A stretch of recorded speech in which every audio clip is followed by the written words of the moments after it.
पहाड घर कहाँ पर्यो के हिँ गरे नि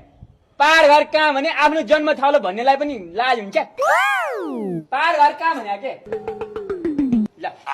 कस्तो मान्छे राख्यो बालमा पहाड घर कहाँ भनेको निच्च दाँत देखाएर आँखा चर्र गएला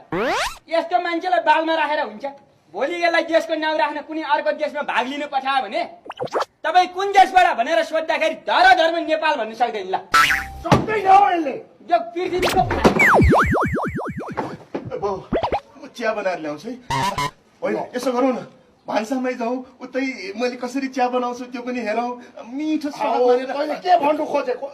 हामी त्यो चिया पकाएको नदेखेको मान्छे हो नाम पो मगन त नारायण त तोक्पे बुढोको साथी भनेपछि तैँले चिन्नु पर्दैन पाउको साथी आफै चिया बनाएर